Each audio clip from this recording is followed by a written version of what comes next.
For today's video ay mangingisda tayo. Paano nga ba gamitin ang kompresor para makahinga sa ilalim ng dagat? Gaano kaya kahirap manguha ng baluko at tahong? Tara, samahan niyo ako sa adventure na to. Kilalanin din natin ang totoong Bossing Ruel. Sa mga nakaraang video ay nabanggit ko na maliban sa pagbabantay ng fish pond ay may iba pang trabaho si Papa. Yon ay ang panghuhuli ng isda gamit ang baklad na kung tawagin dito sa amin ay bunuan. Sa araw na to ay sasamahan natin siya. Aalamin natin kung ano itong pinagkakaabalahan niya.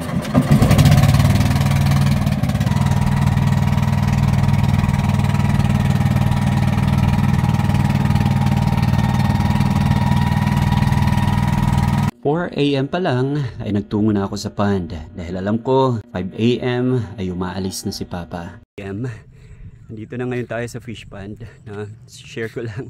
Ayan, medyo pasikat pa lang yung araw. Actually, andun pa yung buwan, no? So, sasama tayo papunta sa baklad. Pagdating ko sa kubo, ay gising na rin si Mama at nagkakape na. Ang tanungin ko kung asan si Papa. Hay na si Papa! Andun na. Andun na!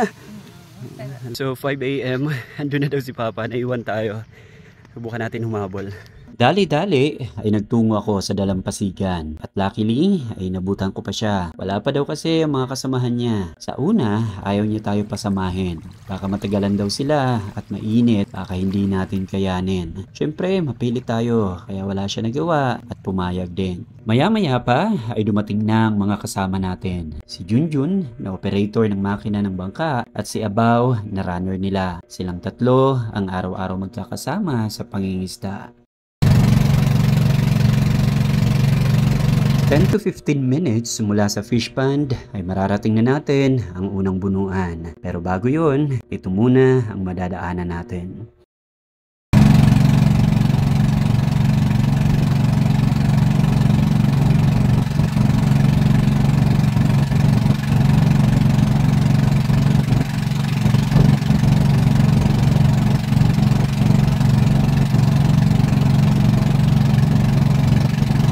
Ito ang araw-araw na ginagawa ni Papa. Madalas, 4 AM pa lang ay gising na siya para ihanda ang mga order na bangus at pagsapit ng 5 AM ay dito naman siya sumasama. Para bang hindi niya alam ang salitang pahinga. Ang laging dahilan niya ay ayaw niya daw umasa, lalong-lalo sa mga anak niya. Kaya niya pa naman daw maghanap buhay dahil malakas pa siya. Gusto niya siya ang nagtutusto sa pangangailangan lalo ng mga estudyante niya. Kaya never naging issue sa kanya na wala siyang pahinga. Naalala ko nung nasa college pa ako. Yun ang mga panahon na walang-wala talaga kami. Yung bang pag naglalaot si Papa, ay dala niya ang kaldero. Ibig sabihin, hindi kami makakapagsaing hanggat hindi siya dumarating dahil wala kami pambili ng bigas. Idagdag pa ang allowance ko linggo-linggo at tuition fee. Alam ko, hirap na hirap siya sa panahong yun pero never ko siya narinig magreklamo. Tinaguyod niya hanggang makagraduate ako dahil para sa kanya, deserve ko daw ang mas magaang trabaho. Grade 6 ang inabot ni Papa sa eskwela pero hindi siya pumasa ng grade 5. Medyo magulo, di ba? Dahil sa hirap daw ng buhay nila, kailangan niya maghanap buhay ng maaga. Dahil doon ay madalas siyang absent sa eskwela. Dahil din doon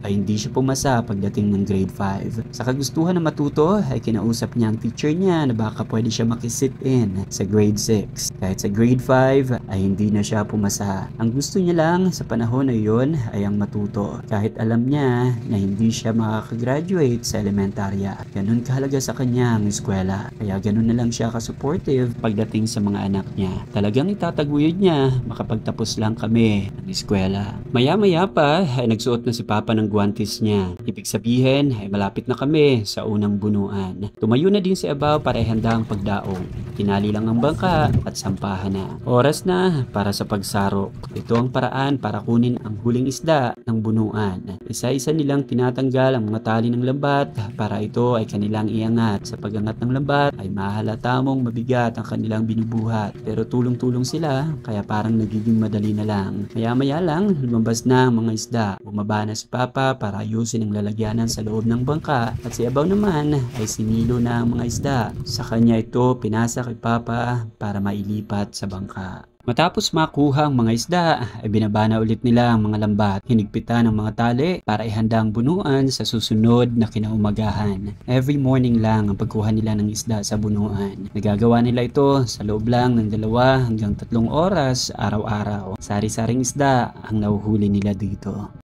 Merong 2 medyo malaki na nahuli sila. Alimusan yung tawag nila dito. Ito naman nilalagay yung mga nahuhuli nilang pusit. Pinapanatili kasi na nasa tubig sila para hindi sila matuyuan, no? Ito naman ay isang uri ng pusit. Ang tawag nito dito sa amin, bagulan. Sa pagkakataong ito ay nasa pangalawang bunuan na kami at patapos na rin sila nasarukin ng mga isda. Bumaba na si Papa sa bangka at si Junjun naman ay nalalayan si Abaw habang inaabot ang mga nasilong isda. 4 na bunuan ang sinasarok nila araw-araw. At sabi ni Papa, madadagdagan pa daw ito sa mga susunod na araw. Isa sa medyo delikado sa trabahong ito ay ang paglipat-lipat ng pwesto. 3 pirasong kawayan lang kasi ang kanilang nilalakaran at wala itong hawakan. Maswerte daw tayo ngayon dahil hindi masyadong maalon. Magalaw daw kasi mga kawayan na to kaya mahirap lakaran. Halos kalahati sa tab ang nakuha nating isda sa pangalawang bunuan. Sari-sari pa rin pero karamihan dito kung tawagin dito sa amin ay sapsap.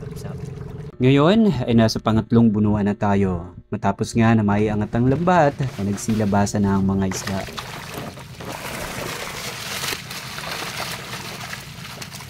Sabi ni Papa, sakto lang daw ang huli ng mga bunuan sa araw na to. May mga araw daw kasi na konti ang laman. Merong ibang araw na mas marami naman. Ganun daw talaga pag sa dagat ka umaasa. Maaring may huli ngayon, pero bukas ay wala. Gaya ng mga nauna, ay sinilo na nila ang mga isda at inilipat sa bangka. Pagkakataong ito ay mga sapsap pa rin ang karamihan sa huli nila. Meron din namang ilang isda na medyo mahaba. Anong tawag sa dipahon? Ito na may bihuda. Pag lugar ko pa dikarong Pinay. Kakaiba no, pero sarap na klase na sila lang.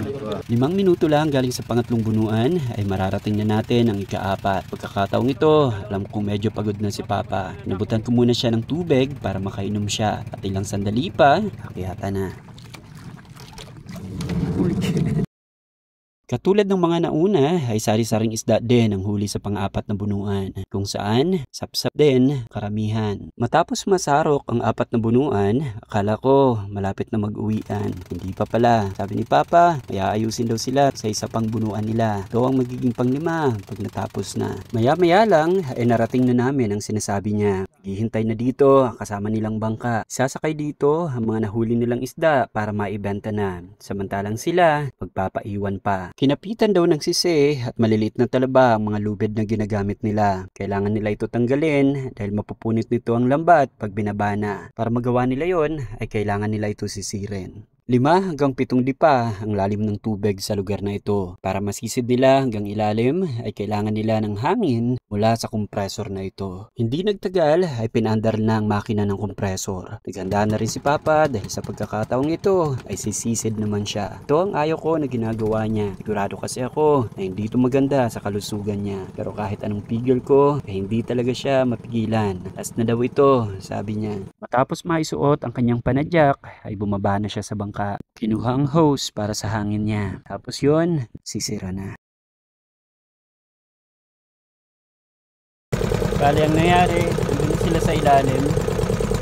Sisimula na silang linisan yung mga tali na kinapitan na ng sisi, kinapitan na ng talaba. Yun yung tinatanggal nila.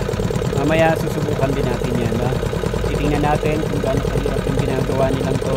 Pero maganda din na ma-experience natin yung ganito. Maya-maya lang ay lumapit si Tio Easy sa bangka. May dala siyang ilang pirasong baluko. Nakuha niya daw to galing doon sa pinagsisiran niya. Malalim sa lugar na to kaya sigurado ako dito madali bago niya nakuha. Ilang sandali pa ay lumapit din si Papa. May dala-dala siyang tahong. Nakuha niya daw to galing doon sa mga poste ng bunuan nila. Magkahalong emosyon ang nararamdaman ko habang pinapanood ko si Papa. Ang isa sa sigurado ako ay proud ako sa kanya dahil maayos niyang nagampanan pagiging ama niya. Kinakabahan ako para sa kalusugan niya dahil hindi na siya bumabata para sumisid pa. Sa ngayon, ang magagawa ko lang ay ang umasa sa sinabi niyang last na. Matapos daw ito, hindi na siya sisisid pa. Matapos ang 1.5 oras na pagsisid ay tapos na sila. Umakyat na sila sa bangka para magpahinga. Sa pagkakataong ito ay oras na para subukan natin ang ginagawa nila. Hiniram ko yung panadyak ni Papa pati yung goggles na gamit niya. Ngayon ay lulusong tayo sa tubig para subukan kung gaano katindi ang ginagawa nila. Pagkababa ng bangka ay kinuha ko ng hose para sa ilalim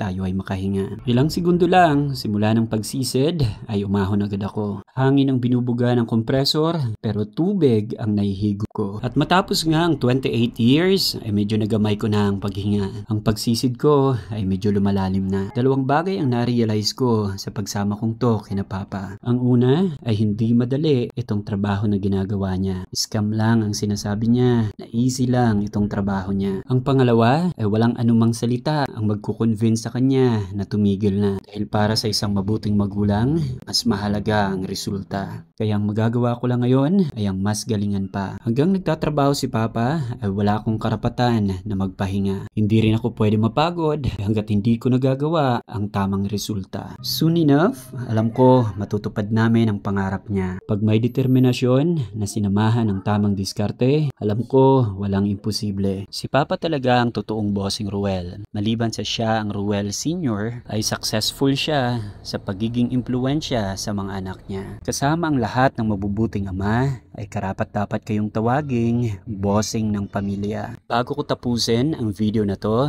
ay gusto ko i-shout out ang lahat ng mangingisda na kumakayod para sa kanilang pamilya. Maraming salamat sa serbisyo nyo at mabuhay po kayo. Hanggang dito muna mga boss. Salamat sa pagsama and see you on my next video.